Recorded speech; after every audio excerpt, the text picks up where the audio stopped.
അന്താരാഷ്ട്ര തലത്തിലെ വാർത്തകൾ നമ്മൾ ചെയ്തിട്ട് കുറച്ച് കാലമായി. കാരണം ഈ ഇലക്ഷനുമായിട്ടൊക്കെ ബന്ധപ്പെടുത്തിയും സർവീസ് സംഘടനകളുടെ കാര്യങ്ങളുമായിട്ട് നമ്മൾ കേരളത്തിൽ കിടന്ന് കറങ്ങുകയായിരുന്നു. പക്ഷേ അന്താരാഷ്ട്ര തലത്തിൽ വലിയ വാർത്തകൾ സൃഷ്ടിക്കപ്പെട്ടുകൊണ്ടിരിക്കുകയാണ്. ഇന്ത്യ ലോകരാഷ്ട്രങ്ങളുടെ ഇടയിൽ വലിയ സ്ഥാനത്തിലേക്ക് പോകുന്നു. അതിനിടയിലാണ് ജപ്പാനിൽ നിന്ന് 1,00,000 കോടി രൂപയുടെ ഒരു ട്രില്യൺ കോടിയുടെ, അതായത് 1,00,000 കോടി രൂപയുടെ നിക്ഷേപം ഇന്ത്യയിലേക്ക് വരുന്നത്.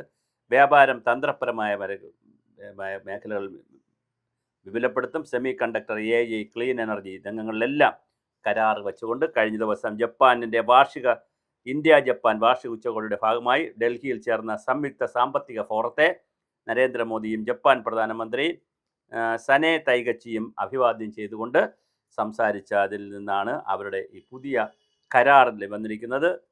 വ്യാപാരവും തന്ത്രപ്രധാനമായ പങ്കാളിത്തവും വിപുലപ്പെടുത്താനും ഉഭയകക്ഷി ബന്ധവും ആഗോളതലത്തിലെ സഹകരണവും കൂടുതൽ ശക്തമാക്കാനും പുതിയ ചുവടുവയ്പുമായി ഇന്ത്യയും ജപ്പാനും ത്രിദിന ഇന്ത്യ സന്ദർശനത്തെത്തിയ ജപ്പാൻ പ്രധാനമന്ത്രി നരേന്ദ്രമോദിയുടെ സാന്നിധ്യത്തിൽ ഇത് സംബന്ധിച്ച ധാരണാപത്രം ഒപ്പിട്ടു. അപ്പോൾ മറ്റ് രാഷ്ട്രത്തിലെ ഒരാൾ ഇവിടെ വരുമ്പോൾ ചുമ്മാ വന്ന് ഭക്ഷണവും കഴിച്ച് ചിക്കനും അടിച്ച് പോവുകയല്ല ചെയ്യുന്നത്.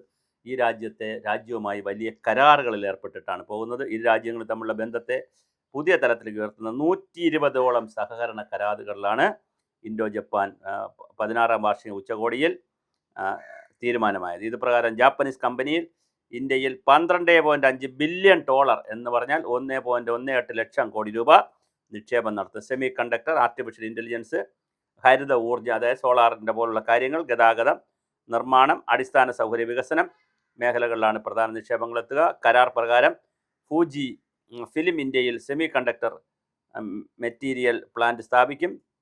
സുസുക്കിയുടെ ബയോഗ്യാസ് പ്ലാന്റും ധാരണാപത്രത്തിൽ വരുന്നു. ഇന്ത്യയിലെയും ജപ്പാനിലെയും AI സ്റ്റാർട്ടപ്പുകൾ സംയുക്തമായി സോഫ്റ്റ്വെയറുകൾ ഡെവലപ്പ് ചെയ്യും. ബിസിനസ് കൂട്ടുകൾക്ക് പുറമെ സുരക്ഷ, സാമ്പത്തിക സുരക്ഷ എന്നിവയിൽ ഇന്ത്യയും ജപ്പാനും തമ്മിൽ ശക്തിപ്പെടുത്തും. ജപ്പാനുമായിട്ടുള്ള ബന്ധം പ്രതിരോധം, തീരസംരക്ഷണം, ഊർജ്ജ സുരക്ഷ, പുതിയ സാങ്കേതിക വിദ്യകൾ എന്നീ രംഗങ്ങളിലും സഹകരണം ഉറപ്പാക്കാനുള്ള സാധ്യതയുണ്ട്. ജപ്പാന്റെ പുതുക്കിയ പ്രതിരോധ ഉപഭോഗ മാർഗങ്ങൾ പ്രകാരം തീരദേശ നാവിക സുരക്ഷയിൽ ഇരു രാജ്യങ്ങളും പുനരവലോകനം നടത്താനും സാധ്യതയുണ്ട്. ജപ്പാൻ വളരെ വലിയ സാമ്പത്തികമായും സാങ്കേതികമായും വളരെ മുന്നിൽ നിൽക്കുന്ന രാജ്യമാണ്. ഈ രാജ്യങ്ങൾ തമ്മിൽ വർഷാവസാനം ഇന്ത്യയുടെയും ജപ്പാൻ്റെയും വിദേശകാര്യ പ്രതിരോധ മന്ത്രാലയത്തിലെ ചർച്ചയ്ക്കും തീരുമാനമായിട്ടുണ്ട്. അപ്പോൾ ഈ വർഷം വീണ്ടും തുടർ ചർച്ചകൾ നടക്കുന്നു. ജപ്പാനുമായി വലിയ കരാറിലാണ് ഇന്ത്യ ഏർപ്പെട്ടിരിക്കുന്നത്. പ്രധാനമന്ത്രി നരേന്ദ്രമോദിയുടെ പ്രത്യക്ഷണം പ്രകാരമാണ് സനെ തകൈച്ചി ഔദ്യോഗിക സന്ദർശനത്തിന് ഇന്ത്യയിലെത്തിയത്. ഇന്നലെ രാഷ്ട്രപതി ഭവനിൽ തികൈച്ചിക്ക് ഊഷ്മളമായ സ്വീകരണവും ഒരുക്കിയിരുന്നു എന്ന് പറയുന്നത്. അപ്പോൾ വളരെ വലിയ ഒരു ബന്ധം ജപ്പാനുമായി നമ്മളുണ്ടാകുന്നു. 1.18 ലക്ഷം കോടി രൂപയുടെ വ്യത്യസ്ത തീരദേശം മുതൽ ഹരിതോർജ്ജം തുടങ്ങി AI സാങ്കേതികവിദ്യ, സെമി കണ്ടക്ടർ, അങ്ങനെ വ്യത്യസ്ത മേഖലകളിൽ വിവിധങ്ങളായ പ്രോജക്റ്റുകൾ, സംയുക്ത പ്രോജക്റ്റുകൾ ഇന്ത്യയിൽ നടപ്പിലാക്കുന്ന മാരുതിയുടെയൊക്കെ കഥ നമുക്കറിയാം. മാരുതി സുസുക്കി ഇന്ത്യയിലും കേരളത്തിലുമൊക്കെ ജപ്പാൻ്റെ സുസുക്കി വളരെ വളരെ പ്രധാനപ്പെട്ടതാണ്.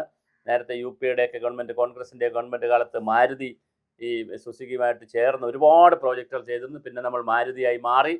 അങ്ങനെ വലിയ ഒരു ബന്ധമാണ് ജപ്പാനുമായിട്ടുള്ളത്. അതുപോലെ ജപ്പാൻ കുടിവെള്ള പദ്ധതി കേരളത്തിലേക്ക് വരുമ്പോൾ JBIC എന്നൊക്കെ പറഞ്ഞ് Japan bank of international corporation എന്ന് പറയുന്നത് വളരെ വലിയ തോതിലാണ് ലോൺ കൊടുക്കുന്നത് ലോകത്ത്. അപ്പോൾ ലോകത്ത് ഒരുപാട് രാജ്യങ്ങൾക്ക് ലോൺ കൊടുക്കുന്നവരാണ് ജപ്പാൻകാർ, JBICക്കാർ. അതുപോലെ തന്നെ ജപ്പാൻ ബാങ്ക് ഓഫ് ഇൻ്റർനാഷണൽ കോർപ്പറേഷൻ്റെ ആളുകൾ.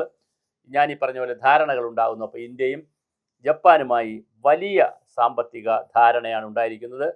$1,00,000 കോടി വരുന്ന പ്രവർത്തനങ്ങളാണ് ഇന്ത്യയിൽ നടപ്പിലാവാൻ പോകുന്നത്. ആയിരക്കണക്കിന് ആളുകൾക്ക്, 10,000കണക്കിന് പേർക്ക് ജോലി കിട്ടുന്ന, തൊഴിൽ കിട്ടുന്ന, സാങ്കേതിക വിദ്യകൾ പരസ്പരം കൈമാറുന്ന പുതിയ ഒരു കരാറാണ് ഒന്നല്ല 120ഓളം കരാറുകളാണ് ഉണ്ടായിട്ടുള്ളത്. വളരെ രസകരമാണ്, നമുക്ക് കൗതുകമുള്ളതാണ്.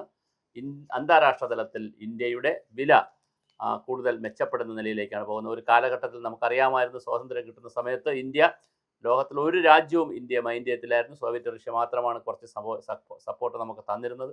ഒരു രാജ്യവും നമുക്ക് ഒരു സപ്പോർട്ടും തന്നിരുന്നില്ല. അവിടെ നിന്ന് മാറി വളരെ വലിയ സപ്പോർട്ടിലേക്ക് ഇങ്ങോട്ട് രാജ്യങ്ങൾ വരുന്ന രീതിയിലേക്ക് ഇന്ത്യ മാറിയിട്ടുണ്ട്.